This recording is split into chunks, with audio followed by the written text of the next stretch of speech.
Hey everyone, welcome to CLAT point. आज हम बात करेंगे क्लैट 2026 की जो बच्चे तैयारी कर रहे हैं उनकी क्या प्रिपरेशन स्ट्रेटेजी रहनी चाहिए और सब कुछ हम स्क्रैच से जानेंगे कि शुरू से अगर आपको अभी कुछ भी नहीं पता इस एग्जाम के बारे में और कैसे कैसे आपको प्रिपरेशन करनी है, क्या क्या मटेरियल लेना है, क्या क्या चीजें करनी है, तो सब कुछ हम स्टार्टिंग से देखेंगे। ठीक है, तो बिना समय गवाए शुरू करते हैं। देखो, इसके बारे में आपको बताऊं ना, उससे पहले एक चीज समझ लो, क्लैट का एग्जाम का जो समय होता है अब दिसंबर में होता है। मतलब अगर आप 2026 में क्लास 12 पास आउट हो रहे हो तो आप दिसंबर 2025 में ये एग्जाम दोगे। तो क्लैट 2026 जो है वो दिसंबर 2025 में होगा। ये हर बार क्लैट ने इस तरीके का कर दिया है। जब मैं वीडियो बना रहा हूं तब तो यही डिसाइडेड है, मे बी फ्यूचर में कुछ चेंज हो। तो पहली चीज ये कि आपका पेपर 6 महीने पहले होगा। मतलब आप जो अपने लास्ट बोर्ड्स एग्जाम दोगे, क्लैट का पेपर उससे पहले दे दोगे। ठीक। दूसरी चीज, ये पेपर का पैटर्न क्या है ये आपको क्लियर होना चाहिए। सिर्फ इस पेपर की बात नहीं है, लाइफ में कोई भी एग्जाम की तैयारी करो, ये चीज समझ लेना, सिलेबस जो है ना वो आपके हाथों पे होना चाहिए कि क्या है, किसका कितना वेटेज है, सारी चीजें। तो देखो यार, क्लैट का पेपर पैटर्न ना बहुत ही सिंपल है, कॉम्प्लिकेटेड नहीं है। आपको ये चीज दिमाग में होनी चाहिए। ठीक, 120 मार्क्स का पेपर है। कितने का है? 120 मार्क्स। आपको इसको सॉल्व करने के लिए 2 घंटे मिलते हैं।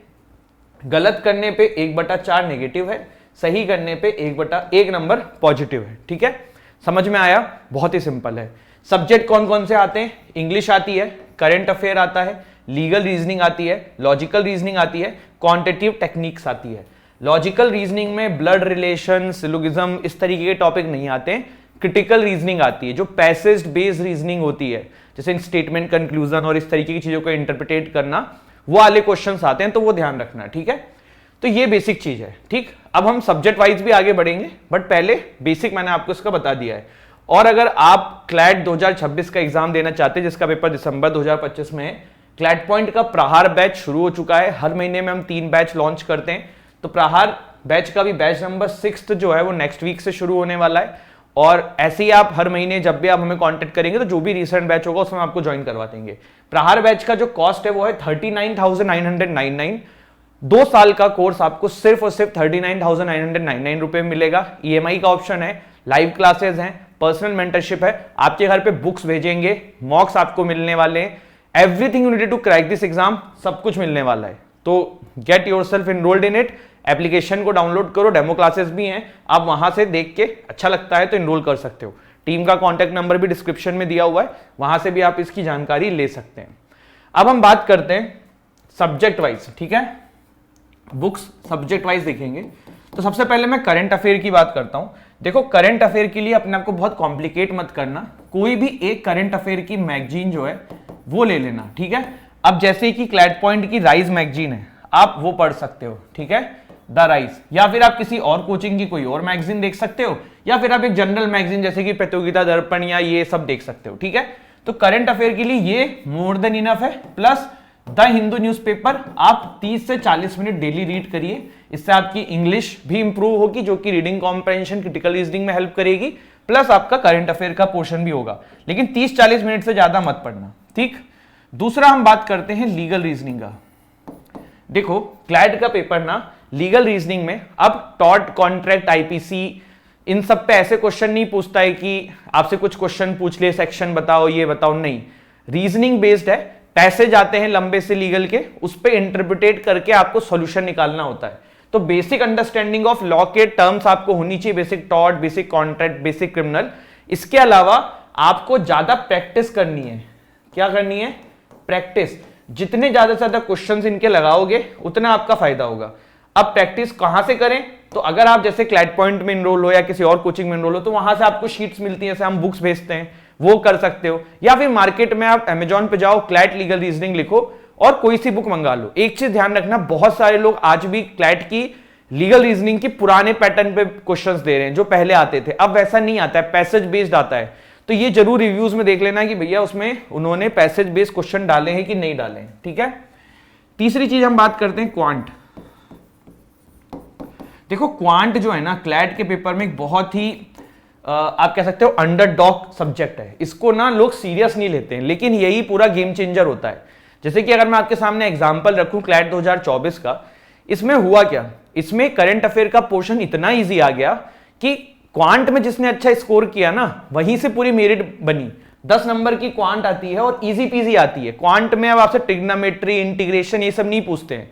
डेटा इंटरप्रिटेशन पे क्वेश्चंस आते हैं, बेसिक लॉजिक्स पे क्वेश्चंस होते हैं, ट्रिक्स एंड टेक्निक्स पे होते हैं। अगर आप कोई कोचिंग ले रहे होगे तो आप सीख गए होगे क्वांट का, ठीक है। क्वांट के अगर सेल्फ स्टडी कर रहे हो तो यूट्यूब पे बहुत सारे वीडियोस हैं, बट अगर आप कोचिंग ले रहे हो तो वहां पे क्लासेस होती हैं। पर बच्चों का इशू ये आता है ना, उसको सीरियस नहीं लेते, वो प्रैक्टिस ही नहीं करते हैं। करो, क्वांट इज मस्ट और बहुत इजी पीजी है। तो इसके लिए प्रैक्टिस, कोई भी बुक मंगा लो, चाहे आप क्लैट पॉइंट की ले लो, चाहे आप किसी और एग्जाम्स कहीं और कोचिंग से ले लो। आप हमारे यहां से सिर्फ बुक्स भी मंगा सकते हो हर सब्जेक्ट की, ठीक है, हमारी खुद की बुक्स जो हैं। इसके बाद देखो रीजनिंग में क्रिटिकल रीजनिंग आती है। अगेन प्रैक्टिस करो, कोचिंग की बुक्स ले लो या जीमैट की जो आती हैं बुक्स, वाइली एंड ऑल, वो आप ले सकते हो। आरसी में भी मैं यही बोलूंगा, पैसेज बेस्ड क्वेश्चंस होते हैं, प्रैक्टिस करो, प्लस जीमैट की बुक, कैट की बुक, क्लैट की तो मंगा ही सकते हो। इवन कैट में जो होता है ना, एमबीए वाला जो एग्जाम होता है, इसके अंदर भी आरसी एंड सीआर काफी अच्छे आते हैं। तो इनकी भी मार्केट में जो बुक्स है आप वो लेके प्रैक्टिस में काफी अपने आप को इंप्रूवमेंट कर सकते हो। तो ये इन सब सब्जेक्ट्स को आप इस तरीके से आगे रख के पढ़ सकते हो, ठीक है। इसके बाद एक और इंपॉर्टेंट चीज है मॉक्स। देखो ये सब्जेक्ट एक तरफ है, एग्जाम तक आपको मिनिमम जो है ना 35 से 40 मॉक्स देने हैं हर महीने में। स्टार्टिंग में 2-2, 3-3 शुरू करो, 1-1, 2-2 शुरू करो, बट मिनिमम मैं बता रहा हूं ये 30 to 40 मॉक्स आपको देने। और सिर्फ मॉक्स नहीं देने, जैसे आपने 2 घंटे बैठ के एक मॉक दिया, उस मॉक में आपने एक क्वेश्चन गलत किया तो उस क्वेश्चन को एक कॉपी में सही कर लो, क्योंकि आज से 1-1.5 साल बाद आपको थोड़ा याद रहेगा कि क्या होना है। तो वो एक चीज है। तो सारे क्वेश्चंस मॉक दो, उसको एनालिसिस करो, उसको नोट डाउन करो क्या गलत हो रहा है। अब ये भी दिमाग में बच्चे गलती कर देते हैं कि सर हमें तो 2025 में देना है पेपर, तो हम 2024 का करंट अफेयर क्यों पढ़े, हम तो जनवरी 2025 से पढ़ेंगे। देखो अगर आप ये वीडियो 2025 में देख रहे हो तो ठीक है, तब आप जनवरी से पढ़ लो। लेकिन अगर आप आज अभी से तैयारी कर रहे हो 2 साल की, तो करंट अफेयर ऐसा नहीं होता है कि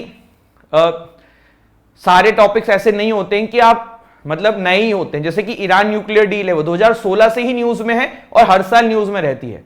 ऐसे ही आप अगर और भी टॉपिक लो, जैसे श्रीलंका मछुआरा का जो क्राइसिस है, इंडियन तमिलनाडु फिशरमैन इशू, ये बहुत समय से चला आ रहा है। तो अगर आप अभी से भी पढ़ते हुए चलोगे तो आप अपडेटेड रहोगे, कनेक्टेड रहोगे, आपके लिए इजी रहेगा। पहले से तैयारी करने का फायदा क्या है, अगर आप अभी से उसको इग्नोर कर दोगे सब्जेक्ट को, तो पढ़ो, बहुत जरूरी है। एंड लास्ट में ना, कंसिस्टेंसी इज द की।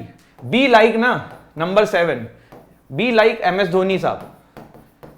देखो MS धोनी साहब ना, इनको पहले बोला जाता था कि ये बहुत अनऑर्थोडॉक्स हैं। इनके जो शॉट्स होते थे क्रिकेट के या जिस तरीके से खेलते थे वो किसी बुक्स में नहीं होते थे, इनको बहुत क्रिटिसाइज किया जाता था। तो मेरा पॉइंट ये है ना कि दुनिया आपको क्या बोले उससे मतलब नहीं है, आप क्या फॉलो कर रहे हो उससे मतलब नहीं है, मैटर करता है रिजल्ट। तो आप जैसे मेरी स्ट्रेटेजी सुन रहे हो, ऐसे ही आप 50 स्ट्रेटेजीज और देख रहे होगे यूट्यूब पे, पर एज इट इज किसी को फॉलो मत करो। सबसे जो आपको काम की चीजें लगे वो लो और फिर अपनी स्ट्रेटेजी बनाओ और उस पर काम करो। रिजल्ट मैटर करता है। अगर आप रैंक 1 की स्ट्रेटेजी फॉलो करने लग जाओगे, भैया रैंक 1 अपने हिसाब से रैंक 1 बना ना, उसकी अपनी परिस्थिति रही होगी। क्या पता वो इंग्लिश बचपन से पढ़ता हुआ आ रहा हो, इंग्लिश में बहुत तेज हो, आपकी इंग्लिश कमजोर है, तो क्या उसकी स्ट्रेटेजी आपके लिए काम करेगी? नहीं। पॉइंट ये ना, बी लाइक MS धोनी, ठीक है। दुनिया का मत सोचो, आप अपने हिसाब से अपना प्लान आउट करो, चीजें करो और आगे बढ़ो, ठीक है। And most important thing, consistency is the की। मोटिवेशन कभी रहेगा कभी नहीं रहेगा, लेकिन कंसिस्टेंट रहना इस प्रिपरेशन में। मतलब थोड़ा पढ़ा फिक्स है। अगर मन नहीं कर रहा है तो ठीक है, आज नहीं पढ़ा तो उसको कवर कर लो, लेकिन ये नहीं कि 4-5 दिन ही छोड़ दिया। कंसिस्टेंट रहना है। वो कछुआ और खरगोश की कहानी जो है ना, वो यही तो बताती है। आप थोड़ी देर, जैसे क्या होता है, हमने तैयारी करनी शुरू करी, पहले बहुत मोटिवेटेड हैं, 8-8 घंटे पढ़ रहे हैं, 6-6 घंटे पढ़ रहे हैं, फिर पता पड़ रहा है कुछ भी नहीं पढ़ रहे हैं। नहीं भाई, आप 6 घंटे मत पढ़ो, आप 2 घंटे पढ़ो, लेकिन कंटिन्यूअस पढ़ते चलो, तो ऐसे सिलेक्शन होता है। तो ये है। और आज आप कहीं भी हो ना, उससे ये मत सोचना कि मेरा सिलेक्शन नहीं होगा, क्लैट में इंग्लिश ज्यादा आती है, ये वो। मैं आपको जब ये वीडियो बना रहा हूं, मैं इसी साल की बात बता रहा हूं। प्रेम हमारा एक स्टूडेंट है, यूट्यूब पे वीडियो आप देख सकते हैं इंटरव्यू का।